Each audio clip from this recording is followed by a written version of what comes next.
Hello, ಎಲ್ಲರೂ ಹೇಗಿದ್ದೀರಾ? Super ಆಗಿದ್ದೀರಾ ಅಂತ ಅಂದ್ಕೊಂಡಿದ್ದೀನಿ. ಪಾಪುಗೆ ಯಾರು ಸ್ನಾನ ಮಾಡಿಸಿದ್ದಾರೆ? ಪಾಪು ಲೋ ಬರ್ತ್ ವೇಟ್ ಬೇಬಿ ಅಂತ ಹೇಳಿದ್ರಿ. ಪಾಪುಗೆ ಯಾರು ಸ್ನಾನ ಮಾಡಿಸಿದ್ದಾರೆ ಅಂತ ತುಂಬ ಪ್ರಶ್ನೆ ಕೇಳ್ತಿದ್ರಿ ಅಲ್ವಾ? ಸೊ ಪಾಪುಗೆ ಸ್ನಾನ ಮಾಡಿಸ್ತಿರೋರು ಯಾರು ಅಂತ ಇವತ್ತಿನ ವಿಡಿಯೋದಲ್ಲಿ ನಿಮ್ಮ ಜೊತೆ ಶೇರ್ ಮಾಡ್ಕೊಳ್ತೀನಿ. ಪಾಪುಗೆ ಈಗ ನಾನೇ ಸ್ನಾನ ಮಾಡಿಸ್ತಿರೋದು. ಪಾಪು ಹುಟ್ಟಿದಾಗ 1 kg 960 ಗ್ರಾಮ್ ಇತ್ತಿದ್ದು ಅಷ್ಟೇ. ಈಗ ಪಾಪುಗೆ ಸ್ನಾನ ಮಾಡಿಸೋದಕ್ಕೆ ನಾನು ಯೂಸ್ ಮಾಡ್ತಿರೋದು ಒಂದು ಟ್ರೇನ ಯೂಸ್ ಮಾಡ್ತೀನಿ. ಟ್ರೇಯಲ್ಲಿ ಪಾಪುನ ಕೂರಿಸ್ಕೊಂಡು ಸ್ನಾನ ಮಾಡಿಸ್ತಾ ಇದ್ದೀನಿ. ಅದಕ್ಕಿಂತ ಮುಂಚೆ ಆಯಿಲ್ ಮಸಾಜ್ ಮಾಡ್ತೀನಿ. ಪಾಪುನ ಸ್ನಾನಕ್ಕಿಂತ ಮುಂಚೆ ಪ್ರತಿಯೊಂದನ್ನು ರೆಡಿ ಮಾಡ್ಕೊಂಡಿರ್ತೀನಿ. ಕ್ರುವಿ ಎಲ್ಲ ರೆಡಿ ಮಾಡಿಕೊಡ್ತಾರೆ ನನಗೆ. ಈ video right after the day ನಾವು ಹಾಸ್ಪಿಟಲಿಂದ ಡಿಸ್ಚಾರ್ಜ್ ಆಗಿ ಬಂದ ನಾಳೆಗೆ ನಾವು ಇದನ್ನು ಮಾಡಿದ್ದು. ಹಾಸ್ಪಿಟಲಲ್ಲಿ ಜಸ್ಟ್ ಬೆಡ್ ಮೇಲೆ ಹಾಕಿ ಎಣ್ಣೆ ಮಸಾಜ್ ಮಾಡಿ ಮಗುನ ಜಸ್ಟು ಸ್ಪಾಂಜ್ ಬಾತ್ ಮಾಡ್ತಿದ್ರು. ಬಟ್ ಇದನ್ನು ನಾನು ಪಾಪುಗೆ ಕಾಲ ಮೇಲೆ ಹಾಕ್ಕೊಂಡು ಮಸಾಜ್ ಮಾಡಿ ಆಮೇಲೆ ಸ್ನಾನ ಮಾಡಿಸ್ತಾ ಇದ್ದೀನಿ. ಕಾಲ ಮೇಲೆ ಹಾಕ್ಕೊಂಡೇ ಸ್ನಾನ ಮಾಡಿಸ್ಬೋದಿತ್ತು, ಆದರೆ ತುಂಬ ದಿನ ಆಗಿತ್ತಲ್ಲ ಮಗುಗೆ ಸ್ನಾನ ಮಾಡಿಸಿ. ಆ್ಯಂಡ್ ಪಾಪು ತುಂಬ ವೆಯ್ಟ್ ಕಡಿಮೆ ಇದ್ದಾರೆ, ಅಂದರೆ ಎತ್ಕೊಳ್ಳೋದಕ್ಕೂ ಸ್ವಲ್ಪ ಕಷ್ಟ ಆಗುತ್ತೆ. But I am managing. ನಾನೇ ಸ್ನಾನ ಮಾಡಿಸ್ತಾ ಇದ್ದೀನಿ.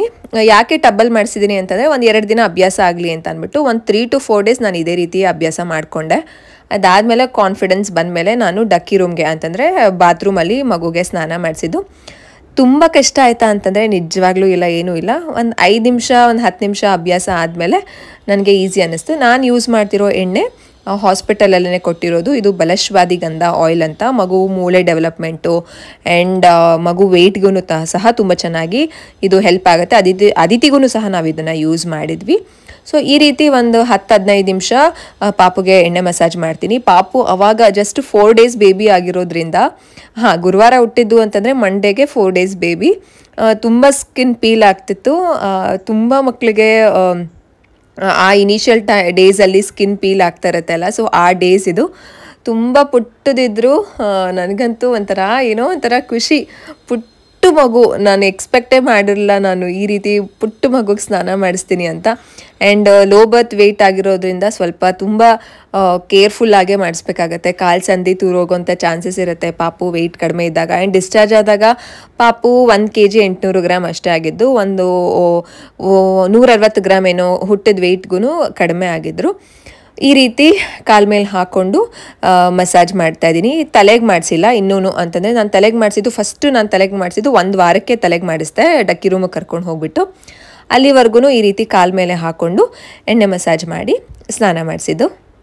ತುಂಬ ಕ್ವೆಶ್ಚನ್ಸು, ಪಾಪುಗೆ ಯಾರು ಸ್ನಾನ ಮಾಡಿಸ್ತಾರೆ, ಎಣ್ಣೆ ಮಸಾಜ್ ಮಾಡ್ತಿದ್ದೀರಾ ಏನು ಅಂತ. ಎಸ್, ಆನ್ಸರ್ ಗೊತ್ತಾಯಿತು ಅನಿಸುತ್ತೆ. ನಾನೇ ಮಾಡಿಸ್ತಾ ಇದ್ದೀನಿ. ಈಗ ತುಂಬ ಕಾನ್ಫಿಡೆನ್ಸ್ ಬಂದುಬಿಟ್ಟಿದೆ. ತಲೆಗೆ ಸ್ನಾನನೂ ಸಹ ನಾನೇ ಮಾಡಿಸ್ತಾ ಇದ್ದೀನಿ. ಏನು ಕಷ್ಟ ಆಗಲ್ಲ, ನಿಜವಾಗ್ಲೂ ಈಸಿ ಅನ್ನಿಸ್ತದೆ. ಆ್ಯಂಡ್ ತುಂಬ ನನಗೆ ಏನು ಅಂತ ರಿಕ್ವೆಸ್ಟು ಏನು ಅಂದರೆ, ಹೇಗೆಲ್ಲ ಮೇಂಟೈನ್ ಮಾಡ್ತಿದ್ದೀರಾ ಹೇಳಿ ಅಂತ.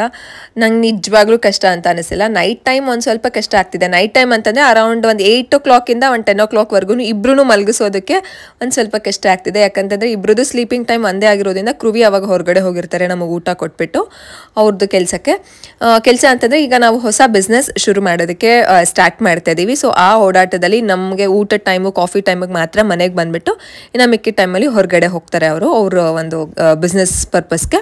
ಸೊ ಆ ಟೈಮಲ್ಲಿ ಒಬ್ಬಳೇ ಇರ್ತೀನಿ. ಅವಾಗ ಮಲಗಿಸೋದಕ್ಕೆ ಕಷ್ಟ ಆಗುತ್ತೆ ಹೊರತು ಇನ್ನು ಮಿಕ್ಕಿದ ಟೈಮಲ್ಲಿ ದೇ ಆರ್ ಸೋ ಕೋಆಪ್ರೇಟಿವ್. ನಾನು ಥ್ಯಾಂಕ್ಸ್ ಇಬ್ರಿಗೂ ಹೇಳಬೇಕಾಗತ್ತೆ. ಬಿಕಾಸ್ ಇಬ್ರು ತುಂಬ ಚೆನ್ನಾಗಿ ನಿದ್ದೆ ಮಾಡ್ತಾರೆ, ಅವ್ರ ಪಾಡಿಗೆ ಅವ್ರು ಆಟ ಆಡ್ತಾರೆ. ನಾನು ಇವಾಗ ವಾಯ್ಸ್ ಓವರ್ ಮಾಡ್ತಿದ್ದೀನಿ. ಅದಿತಿ ಹೊರಗಡೆ ಹೋಗಿದ್ದಾರೆ, ಕ್ರುವಿ ಹೊರಗಡೆ ಕರ್ಕೊಂಡು ಹೋಗಿದ್ದಾರೆ ಅವ್ರನ್ನ. ಒಂದು ಸ್ವಲ್ಪ ಹೊತ್ತು ಆಟ ಆಡ್ಕೊಂಡು ಕರ್ಕೊಂಡು ಬರ್ತೀನಿ ಅಂತ. ಆ್ಯಂಡ್ ಈಗ little A is just sleeping in the cradle ಅಂತಂದರೆ ಒಂದು ಬೆಡ್ಡಲ್ಲಿ ಆರಾಮಾಗಿ ಆಟ ಆಡ್ತಿದ್ದಾರೆ. ಸೊ ಇಷ್ಟು ಸಪೋರ್ಟಿವ್ ಮಕ್ಕಳು ನಂಗೆ ತುಂಬ ಖುಷಿ ಅನಿಸುತ್ತೆ. ಎವ್ರಿಥಿಂಗ್ ಇಸ್ ಮ್ಯಾನಿಫೆಸ್ಟೇಷನ್ ಆಗಿರೋದು ನಿಜ ಆಗಿದೆ. ಈ ರೀತಿ ತುಂಬ ಕಷ್ಟ ಅಂತ ಏನಾಗ್ತಿಲ್ಲ. ಎಲ್ಲನೂ ಮ್ಯಾನೇಜ್ ಮಾಡಲೇಬೇಕು. ಯಾರೋ ಸಪೋರ್ಟ್ ಮಾಡ್ತಾರೆ, ಯಾರೋ ಹೆಲ್ಪ್ ಮಾಡ್ತಾರೆ ಅಂತ ಕಾಯ್ಕೊಂಡು ಕೂತ್ಕೊಂಡ್ರೆ ಖಂಡಿತವಾಗ್ಲೂ ಅದು ಏನು ಹೆಲ್ಪ್ ಆಗಲ್ಲ ಅಂತ ಅನಿಸುತ್ತೆ. ಆ್ಯಂಡ್ ನಮಗೂ ಒಂದು ಸೆಲ್ಫ್ ಬಿಲ್ಡ್ ಆಗಲ್ಲ.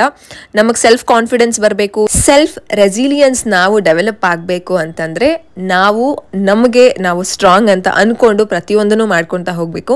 That is what have been doing from Aditi birth. Aditi ಸ್ವಲ್ಪ ದಿನ ನಾನು ಬಾಣಂತನ ಮಾಡಿಸ್ಕೊಂಡು ಮನೆಗೆ ಬಂದಮೇಲೆ ಎವ್ರಿಥಿಂಗ್ ಐ ಆಮ್ ಮ್ಯಾನೇಜಿಂಗ್. ನಂಗೆ ತುಂಬ ಪ್ರೌಡ್ ಫೀಲಿಂಗ್ ಇದೆ.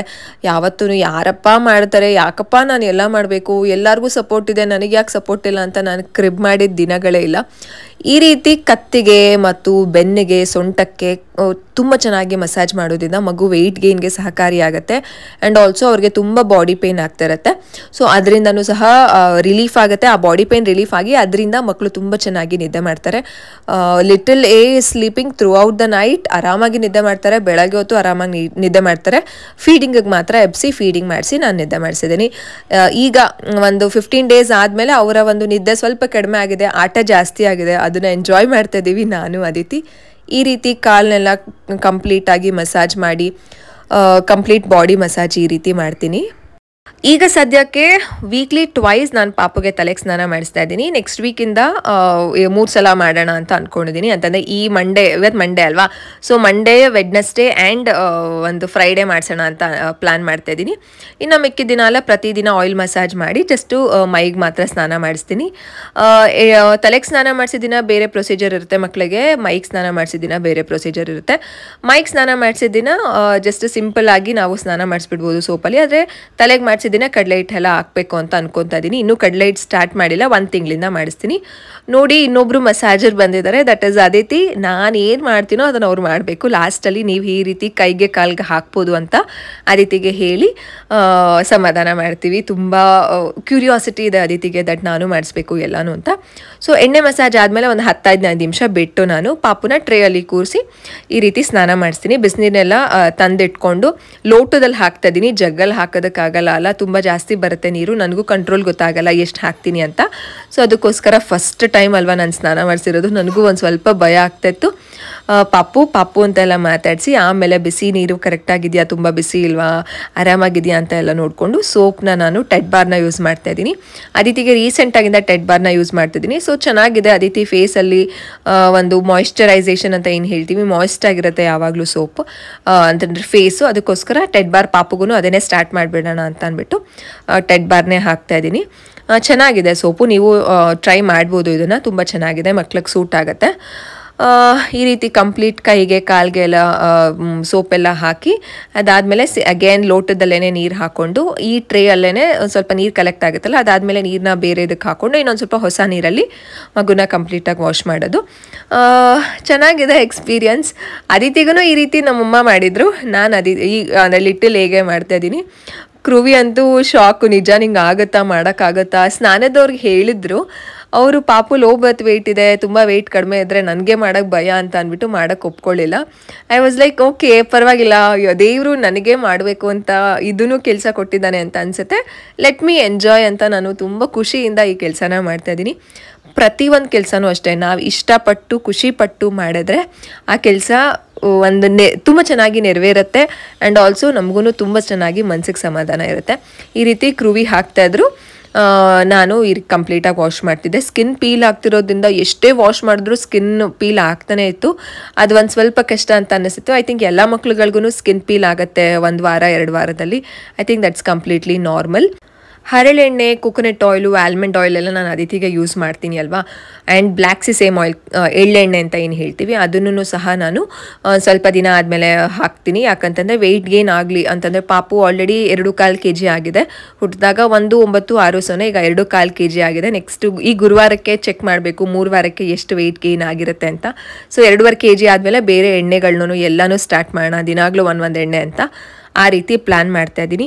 ಸೊ ನೋಡಿದ್ರಿ ಅಲ್ಲ, ಪಾಪುಗೆ ಹೇಗೆ ಸ್ನಾನ ಮಾಡಿಸ್ತೀರಾ, ಯಾರು ಸ್ನಾನ ಮಾಡಿಸ್ತಾ ಇದ್ದೀರಾ ಅಂತ ನಿಮ್ಮ ಪ್ರಶ್ನೆಗೆ ಉತ್ತರ ಇದೆ, ನಾನೇ ಸ್ನಾನ ಮಾಡಿಸ್ತಾ ಇದ್ದೀನಿ. I am enjoying. ಆ್ಯಂಡ್ ಇನ್ನೊಂದು ಪ್ರಶ್ನೆ ಏನು ಅಂತಂದರೆ, ಸೆಕ್ಷನ್ ಆಗಿದೆ, ಅದು ಹೇಗೆ ಆರಾಮಾಗಿ ಕೆಳಗಡೆ ಕೂತ್ಕೊಳ್ತೀರಾ, ಪಾಪುಗೆಲ್ಲ ಹೇಗೆ ಸ್ನಾನ ಮಾಡಿಸ್ತೀರಾ ಅಂತ. ನಾನು ಬೆಳಗ್ಗೆ ಎದ್ದಿದ ತಕ್ಷಣ ಹೊಟ್ಟೆಗೆ ಬಟ್ಟೆ ಕಟ್ಕೊಂಡು ಬಿಡ್ತೀನಿ, ಅಂತಂದರೆ ಸೀರೆ ಕಟ್ಕೊಳ್ತೀನಿ, ಕಾಟನ್ ಸೀರೆನ. ಅದರಿಂದ ನನಗೆ ಅಷ್ಟು ಸೊಂಟ ನೋವು ಇದೆ ಅಂತಲೂ ಅನ್ಸಲ್ಲ, ಸೊಂಟ ನೋವೇ ಬರ್ತಾ ಇಲ್ಲ ಟು ಬಿ ಫ್ರ್ಯಾಂಕ್. ಸೊಂಟಕ್ಕೆ ತುಂಬ ಚೆನ್ನಾಗಿ ಸ್ಟ್ರೆಂತು, ಬ್ಯಾಕ್ ಸಪೋರ್ಟ್ ಸಿಗೋದ್ರಿಂದ ಆರಾಮಾಗಿ ಕುತ್ಕೊಂಡು ಪಾಪುಗೂ ಸ್ನಾನ ಮಾಡಿಸ್ತಾ ಇದ್ದೀನಿ. ಆ್ಯಂಡ್ ಅದಿತಿಗೆ ನಾನು ಸ್ನಾನ ಮಾಡಿಸೋದು ಅಂತಂದರೆ ತುಂಬ ಇಷ್ಟ. ಕೇಳ್ತಾರೆ ಮಮ್ಮ ಸ್ನಾನ ಮಾಡಿಸಿ ಅಂತ. ಸೊ ಅದಿತಿಗೂ ನಾನೇ ಸ್ನಾನ ಮಾಡಿಸ್ತಾ ಇದ್ದೀನಿ, ಏನೂ ಕಷ್ಟ ಆಗ್ತಿಲ್ಲ. ಯಾಕಂತಂದರೆ ಅದಿತಿಗೆ ಅದಿತಿ ಒಂದು ಟೈಮ್ ಸ್ಪೆಂಡ್ ಮಾಡೋದು ಅದಿತಿಗೆ ತುಂಬ ಇಷ್ಟ ಆಗುತ್ತೆ. ಮಮ್ಮ ನೀವೇ ಮಾಡಿಸಿ. ಆ್ಯಂಡ್ ನಾವು ಸ್ಟೋರಿ ಹೇಳ್ತೀವಿ ಸ್ನಾನದ ಮನೆಯಲ್ಲಿ ಕಡಲೆ ಹಿಟ್ಟು ಹಾಕಿದಾಗ, she will be telling some stories, rhymes ನಾನು ಹೇಳ್ತಾ ಇರ್ತೀನಿ. ಅದು ಅದಿತಿಗೆ ತುಂಬ ಇಷ್ಟ ಆಗುತ್ತೆ. ಸ್ವಲ್ಪ ದಿನ ಹಾಸ್ಪಿಟಲಲ್ಲೆಲ್ಲ ಮಿಸ್ ಮಾಡಿಕೊಂಡ್ರು ಅದಿತಿ. ಕೇಳ್ತಾ ಇದ್ರು, ಮಮ್ಮ ಮನೆಗೆ ಹೋದ್ಮೇಲೆ ಸ್ನಾನ ಮಾಡಿಸ್ತೀರಾ ಅಲ್ವಾ ನೀವು, ನನಗೆ ಅಂತ. ಸೊ ಅದಕ್ಕೋಸ್ಕರ ಅವ್ರಿಗೂ ಒಂದು ಮಿಸ್ಸಿಂಗ್ ಫ್ಯಾಕ್ಟರ್ ಇರುತ್ತೆ. ಈಗ ಪಾಪು ಬಂದಮೇಲೆ ಆಬ್ವಿಯಸ್ಲಿ ನಾನು ಅವ್ರ ಜೊತೆ ಟೈಮ್ ಸ್ಪೆಂಡ್ ಮಾಡುವಾಗ ಅವ್ರಿಗೆ ಅನಿಸ್ತಾ ಇರುತ್ತೆ ಅಮ್ಮ ನನ್ನ ಟೈಮ್ನೆಲ್ಲ ಪಾಪು ಕೊಡ್ತಿದ್ದಾರೆ ಅಂತ. ಸೊ ಎಲ್ಲೂ ಅದಿತಿಗೆ ಬೇಜಾರಾಗಬಾರ್ದು ಅನ್ನುವಂತಹ ಒಂದು ಕಾಳಜಿ ಆ್ಯಂಡ್ ಇಂಟೆನ್ಷನ್ ಇರೋದ್ರಿಂದ ಅದಿತಿಗೂ ಸಹ ನಾನು ಕಡಲೆ ಹಿಟ್ಟಿನ ಪ್ಯಾಕು ಡೈಲಿ ಆಯಿಲ್ ಮಸಾಜ್ ಮಾಡ್ತಾ ಇದ್ದೀನಿ. ಸೊ ಕಷ್ಟ ಅಂತ ಏನು ಅನ್ನಿಸ್ತಿಲ್ಲ. ಕೆಲವರು ಹೇಳ್ತಾರೆ ದಟ್ 2 ಮಕ್ಕಳು ಆದಮೇಲೆ ತುಂಬ ಕಷ್ಟ ಆಗುತ್ತೆ ಅಂತ. ಎಸ್, ಕಷ್ಟ ಇದ್ದೇ ಇರುತ್ತೆ, ಆದರೆ ಆರ್ಗನೈಸ್ಡಾಗಿ ನಾವು ಪ್ಲ್ಯಾನ್ ಮಾಡಿಕೊಂಡ್ರೆ ಯಾವುದೇ ರೀತಿ ಕಷ್ಟ ಆಗಲ್ಲ. ದಿಸ್ ಇಸ್ ಮೈ ಒಂದು 2 ವಾರ 3 ವಾರದಿಂದ ನಾನು ಎಕ್ಸ್ಪೀರಿಯನ್ಸ್ ಮಾಡ್ಕೊಂಡು ಬಂದಿರೋದನ್ನ ನಿಮ್ಮ ಜೊತೆ ನಾನು ಶೇರ್ ಮಾಡ್ಕೊಳ್ತಾ ಇದ್ದೀನಿ. ಇನ್ನೂ ಪ್ಲ್ಯಾನ್ ಮಾಡ್ಕೊಳ್ಬೇಕು, ಇನ್ನೂ ಆರ್ಗನೈಸ್ಡ್ ಆಗಿರಬೇಕು. 2 ಮಕ್ಕಳನ್ನ ನೋಡ್ಕೊಳ್ಳೋದು ಇಟ್ಸ್ ರಿಯಲಿ ಒಂದು ಟೈಮ್ ಕನ್ಸ್ಯೂಮಿಂಗ್. ನಮ್ಮ ಟೈಮೆಲ್ಲ ಕಂಪ್ಲೀಟ್ ಅವ್ರಿಗೇ ಹೋಗುತ್ತೆ. ಸೊ ಆ ಒಂದು ಇದರಲ್ಲಿ ನಮ್ಮ ಸೆಲ್ಫ್ ಟೈಮ್ನ ಹೇಗೆ ನಾವು ಮ್ಯಾನೇಜ್ ಮಾಡ್ತೀವಿ ಅನ್ನೋದು ತುಂಬ ಇಂಪಾರ್ಟೆಂಟ್ ಆಗುತ್ತೆ. ಈಗ ನನ್ನ ಸೆಲ್ಫ್ ಟೈಮ್ಗೆ ಒಂದು ಹಾರ್ಡ್ಲಿ 1 ಅವರ್ 2 ಅವರ್ ಸಿಗುತ್ತೆ ಬೆಳಗ್ಗೆ ಹೊತ್ತು. ಆವಾಗ ನಾನು ಭಗವದ್ಗೀತೆ ಕೇಳೋದು, ಮ್ಯೂಸಿಕ್ನ ಕೇಳೋದು, ನನಗೆ ಏನು ಇಷ್ಟ ಇದೆಯೋ ಅದನ್ನು ಮಾಡ್ಕೊಳ್ಳೋದು, ರೂಮ್ನ ಕ್ಲೀನ್ ಮಾಡ್ಕೊಳ್ಳೋದು, ಈ ರೀತಿ ಮಾಡ್ಕೊಳ್ತಾ ಇದ್ದೀನಿ. ಅಡುಗೆ ಕಂಪ್ಲೀಟ್ ಕ್ರೂವಿದೆ ಇರೋದ್ರಿಂದ ನನಗೆ ಆ ಕಡೆ ಒಂದು ಏನು ಟೆನ್ಷನ್ ಇಲ್ಲ. ಜಸ್ಟ್ ಪಾಪುದು ನಂದು ನನ್ನ ಆಯಿಲ್ ಮಸಾಜ್ ಡೈಲಿ ನಾನು ಆಯಿಲ್ ಮಸಾಜ್ ಮಾಡಿಕೊಂಡೆ ಸ್ನಾನ ಮಾಡ್ಕೊಳ್ತೀನಿ. ಅದಾದಮೇಲೆ ಕೆಲವು ಬಾತ್ ಪೌಡರ್ಸ್ನ ಯೂಸ್ ಮಾಡ್ತಾ ಇದ್ದೀನಿ. ಸೊ ಅದ್ರ ಬಗ್ಗೆ ಕಾನ್ಸಂಟ್ರೇಷನ್ ಇದೆ.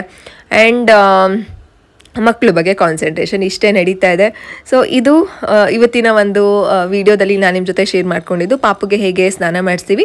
More importantly low birth weight baby ಇದ್ದಾಗ ಈ ರೀತಿ ಸ್ನಾನ ಮಾಡಿಸ್ಕೋಬೋದು. ನಿಮಗೆ ತುಂಬ ಭಯ ಆಗುತ್ತೆ ಬಾತ್ರೂಮಲ್ಲೆಲ್ಲ ಸ್ನಾನ ಮಾಡ್ಸೋಕ್ಕೆ, ವಾಶ್ರೂಮಲ್ಲೆಲ್ಲ ಸ್ನಾನ ಮಾಡ್ಸೋಕ್ಕೆ ಅಂತಂದರೆ ಈ ರೀತಿ ಮಾಡಿಸ್ಕೊಳ್ಬೋದು. ಸೊ ಇದಾಗಿತ್ತು ಇವತ್ತಿನ ವಿಡಿಯೋ. ಇಷ್ಟ ಆಗಿದೆ ಅಂತ ಅಂದ್ಕೊಂಡಿದ್ದೀನಿ. ಸೊ ನೆಕ್ಸ್ಟ್ ವಿಡಿಯೋದಲ್ಲಿ ಸಿಗೋಣವಾ. Bye, take care all of you, love you all.